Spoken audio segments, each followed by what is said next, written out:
안녕하십니까. 저는 영토학자 장계황입니다. 오늘부터 몇 회에 걸쳐서 해방공간이 빚어낸 남남 갈등이라고 하는 주제를 갖고 여러분들하고 한번 만나보겠습니다. 우리 사회 갈등 문제 심각하죠. 남북 간에 분단이 돼서 통일을 못하고 있는 이 상황에서 남남 갈등이 심화된다라고 하는 것은 남북 통일이 되게 저해 요소가 되고, 이 남남 갈등이 때로는 통일 문제를 가로막는 하나의 큰 장벽이 되기도 한다라고 하는 관점에서 이 남남 갈등은 되게 중요한 문제고 우리 사회에서 심각한 문제입니다. 제가 가끔가다 강연하면서 이런 얘기합니다. 아마 대한민국이 망할 일은 없지만은 만약에 망한다라고 하면 우리는 남북 관계 때문에 망하는 것이 아니라 남남 갈등 때문에 망한다, 이렇게 얘기할 정도로 지금 남남 갈등은 우리가 생각하는 것보다 골이 깊다라고 하는 부분입니다. 여러분들 잘 알다시피 이 갈등 문제는 여러 가지 형태에서 나타나는데요. 가장 크게 나타나는 게 여러분들 잘 알고 있는 보수와 진보라고 하는 어떤 이런 이념 갈등. 그 다음에 이제 이 종교 간의 갈등도 있지만은 종교 내에서 어떤 종교 갈등. 그 다음에 이제 여러분 너무나 잘 알고 있는 우리 동쪽과 서쪽에 나눠져 있는 어떤 이런 지역 갈등. 그 다음에 이제 늙은 세대하고 젊은 세대하고의 어떤 세대 갈등.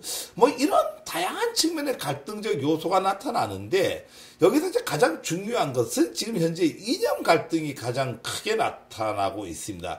이 이념 갈등의 종교라고 하는 색채 자체가 이제 같이 엎어져 갖고 더 큰 갈등적 요소가 만들어지는데, 몇 차례에 걸쳐 갖고 이 갈등에 대해서 얘기를 좀 할 수 있도록 하겠습니다. 우리가 뭐 미래를 내다본다면, 때로는 통일을 한다고 하면 우선 우리 사회에 이념적 갈등이 먼저 없어져야 됩니다. 그래서 이런 문제를 갖고 논의를 하는데, 우리 사회에서 가장 중요한 것은 이 이념이라고 하는 이 관계를 내용을 잘 모릅니다. 실질적으로 이 감개주의라고 하거든요. 감개 사상에 의해서 그냥 영남에서 태어나면 자기가 보수주의인지 알고, 호남에서 태어나면 그냥 진보주의인지 아는 거예요. 이게 상당히 잘못된 거죠. 우리가 이념이라고 하는 것은 성향을 얘기하는 겁니다. 흔히 얘기해서 우리가 보수주의라고 하는 것은 자유를 최고의 가치를 갖죠. 이 진보는 마찬가지로 이제 평등, 평화를 가장 중요한 가치로 여기고요. 또한 보수라고 하는 것은 전통주의를 사랑하고 전통을 지키려고 노력을 하는 거고요. 이쪽에 진보라고 하는 것은 변화와 변혁을 통해서 사회를 개혁하려고 하고, 또 뭐 이 경제적 관점에서 본다라고 하면은 이 보수라고 하는 이 개념은 시장 경제를 원칙으로 하고요.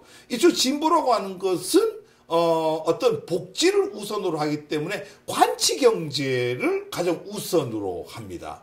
근데 우리는 뭐 흔히 얘기할 때 경제라고 하는 관점을 갖고 온다고 하면은 이제 우리가 여러분들 잘 알고 있는 박정희 전 대통령 같은 경우에는 아주 보수적인 사람으로 아주 아이콘으로 되어 있는데, 실질적으로는 엄청난 진보주의 성향이죠. 진보주의 성향이라고 하는 것은 일단은 경제라고 하는 이 개념에 있어서 전형적인 여러분들 잘 알고 있는 경제개발주의 5개년 계획이라고 하는 게 이게 관치경제의 전형적인 경제입니다. 그러니까 뭐 그런 것도 있고, 실질적으로는 변화와 변혁, 즉 새마을 운동 같은 걸 통해 갖고 대한민국 전체를 바꿔서 변화와 변혁을 통해서 새로운 세계를 만들려고 하는 이런 어떤 진보적 성향인데, 우리는 뭐 박정희 전 대통령을 얘기할 때 때로는 뭐 전형적인 보수의 아이콘이다 이렇게 얘기하는 이런 어떤 뒤바뀐 상황이 우리 사회에 혼재되어 있다 보니까 이런 어떤 갈등적 요소가 나타난다라고 하는 거예요. 그래서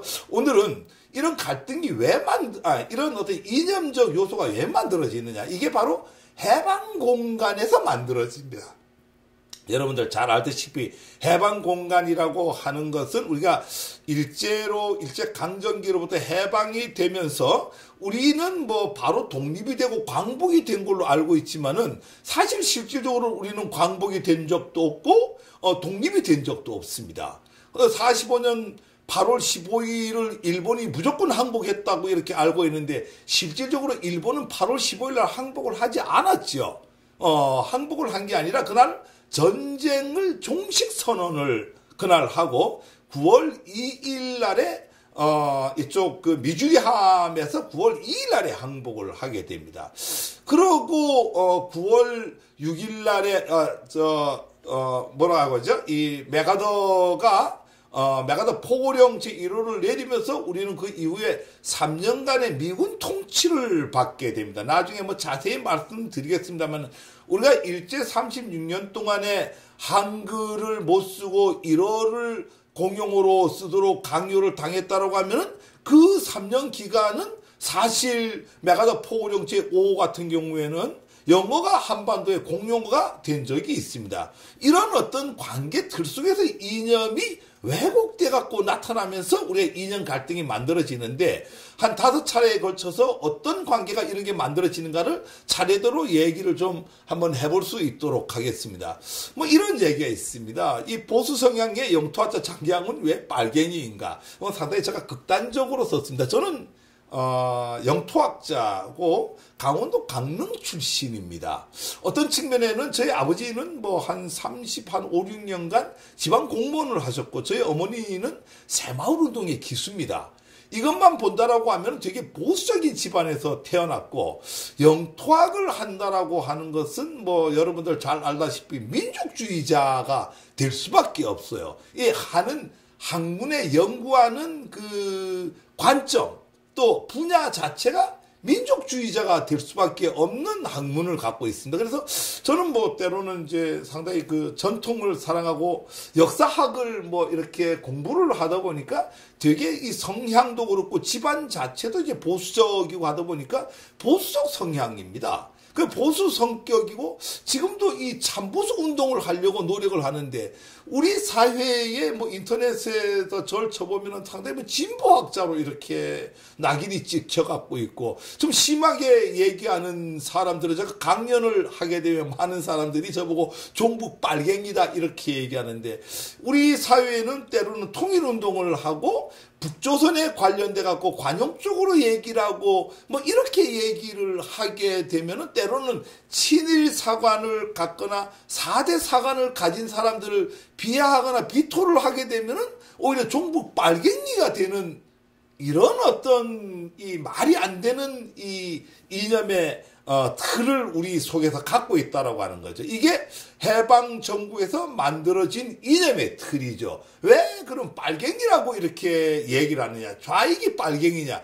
그렇지는 않습니다. 우리 진보, 좌익, 빨갱이 다 다른 개념인데 우리는 그게 한데 섞여갖고 진보주의 사회의 변화와 변혁을 갖고 가거나 아니면은 민족주의적 개념에서 통일을 얘기하면은 이거는 뭐 그냥 말 되든 안 되든 그냥 종북 빨갱이 그거는 아주 진보적 성향 이렇게 묶어버린다라고 하는 거죠. 그래서 우리 사회에 빨리 이 이념의 틀이 좀 정립이 돼야 된다라고 하는데 오늘 제가 이 강의를 계속해서 시리즈로 하려고 하는 것은 이런 걸 좀 정립을 해보자라고 하는 거예요. 이 빨갱이라고 하는 논리는 사실 간단합니다. 여러분들 이 그림에서 보통 이건 이하 씨가 그린 이 그림인데 우리가 이 개념은 이렇습니다. 역사인식이라고 하는 개념이 있습니다.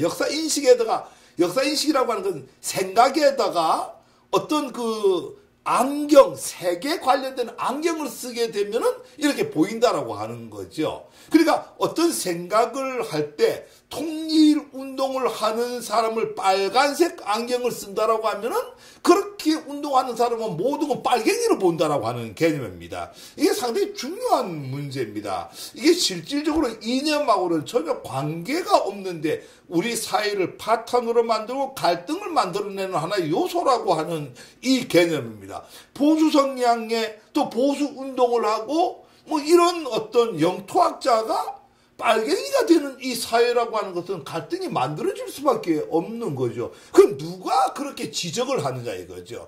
그럼 우리는 보수와 진보가 어떻게 나눠지느냐. 빨갱이라고 지적질을 하는 사람은 그냥 보수라고 얘기를 합니다. 또 빨갱이라고 지적질을 당하면은 그 사람은 진보라고 얘기를 합니다. 이게 얼마나 웃기는 얘기가 되겠습니까?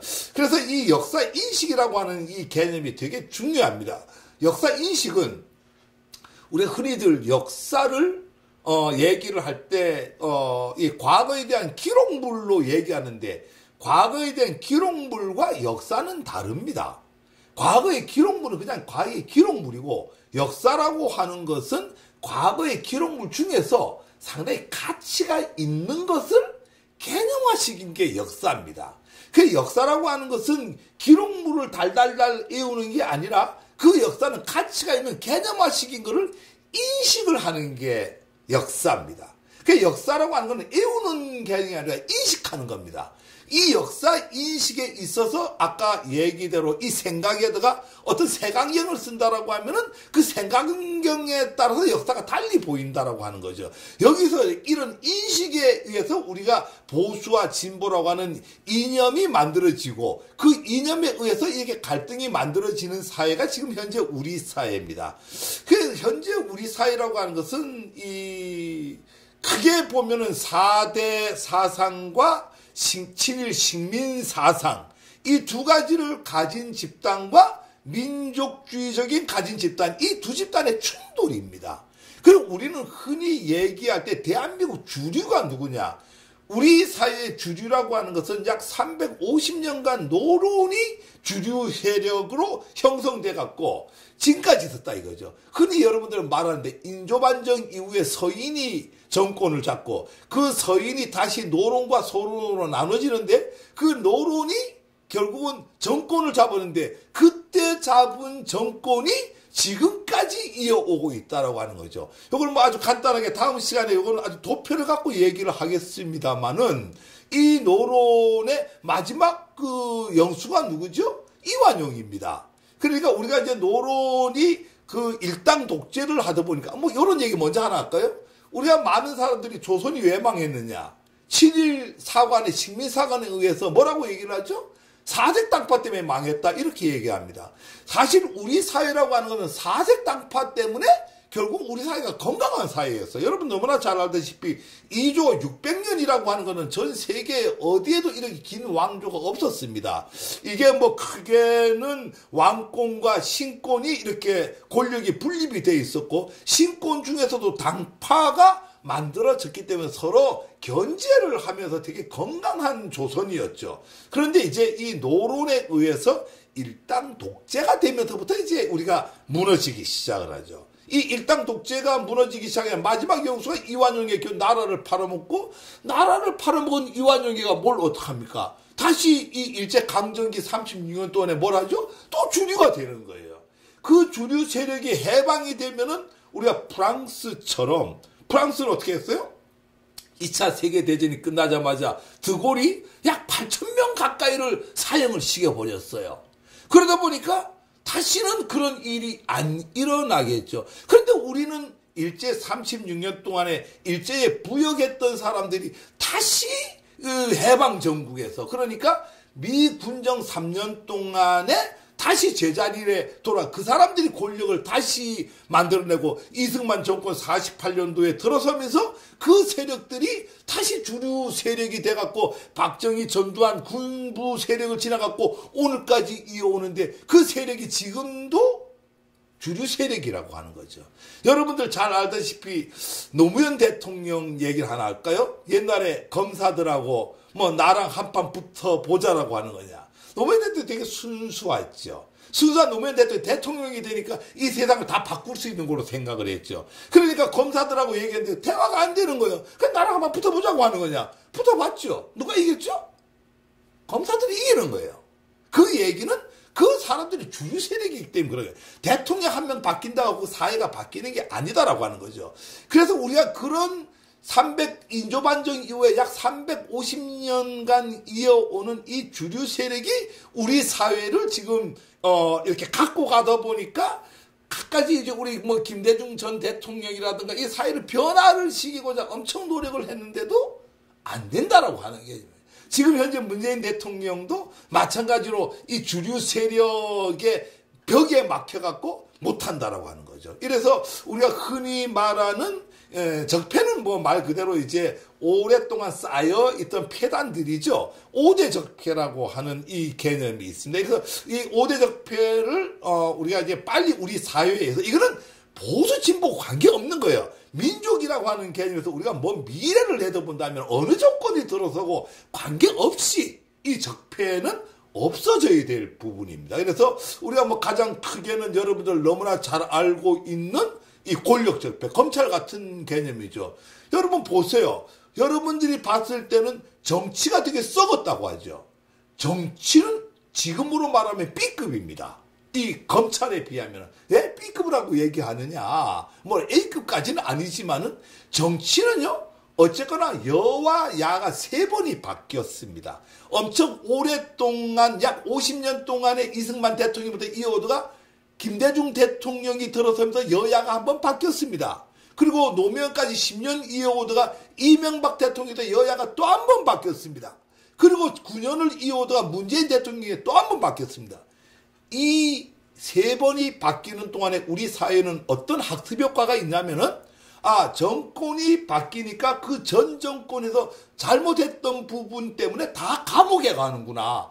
이러다 보니까 정치는 아주 맑아졌습니다.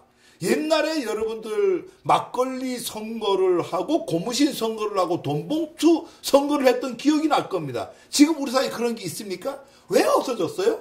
이게 바로 3번 정도의 여야가 바뀌다 보니까 이렇게 하게 되면은 바로 감옥을 가는구나. 국회의원에 당선돼도 바로 선거에 떨어지는구나라고 하는 학습 효과가 있다 보니까 정치권은 오히려 맑아졌다고 하는 거죠. 이래서 여야가 3번이 바뀌는 동안에 100년 동안에 우리 검찰은 일제시대 때부터 이어오던 그 검찰의 구조와 생리가 한 번도 안 바뀌었다라고 하는 거예요. 그러니까 100년 전 일제시대 때 만들어졌던 검찰의 구조, 그 구조가 지금까지 이어오고 있다라고 하는 거죠. 이게 바로 검찰 적폐인 겁니다. 정보 적폐, 국정원 같은 경우가 있죠. 학원 적폐. 이 적폐는 다 오래된 거예요. 여러분 보세요. 학원이요? 우리 여러분들 잘 알다시피 일제시대 때 만들어졌죠. 많은 학교가. 때론 그 이전에 만들어졌죠. 뭐 연세대, 고려대 이런 잘 알고 있잖아요. 그런 학교가 한 번도 바뀌지 않고 그대로 이어오고 있다라고 하는 거죠. 그러니까 사학에 관련된 비리가 만들어지고 이게 바로 학원 적폐라고 하는 개념이에요. 그런 적폐만 있는 게 아니라 100년 전에 만들어졌던 조선일보나 동아일보 같은 언론 적폐. 이게 전부 현재 뭐 많은 언론들이 있지만은 조중동이라고 여러분들 흔히 얘기하죠. 이분들을 뭐라고 얘기하죠? 우리가 주류 언론이라고 얘기합니다. 이 주류 언론들이 자꾸 가다 보니까 제일 처음에 뭐 김대중 대통령도 그랬고 노무현 대통령도 그랬고 언론 한번 개혁해보자고 하고 조선일보 한번 붙어보자. 붙어봐야 지지요. 대통령 한 명 바뀌었다고 세상이 바뀌지는 않는다라고 하는 거죠. 이 세상은 대통령 한 명 이끌고 가는 게 아니라 주류 세력이 이끌고 갑니다. 지금 이 순간에 대한민국도 주류 세력이 이끌고 갑니다. 이런 주류 세력이 어떻게 만들어졌느냐. 이게 바로 해방 공간에서 만들어졌다고 하는 거예요. 오늘부터 한 5차례에 걸쳐서 이 해방 공간에 어떤 현상이 어떻게 일어나서 이런 주류 적폐 세력이 만들어지고 사회의 주류 현상이 일어나고 거기에 따라서 이념적 갈등이 만들어지는가 얘기를 해볼 수 있도록 하겠습니다. 시청해 주셔서 감사합니다. 여러분들 도움이 됐다면 구독과 좋아요를 눌러주시기를 바라겠습니다. 감사합니다.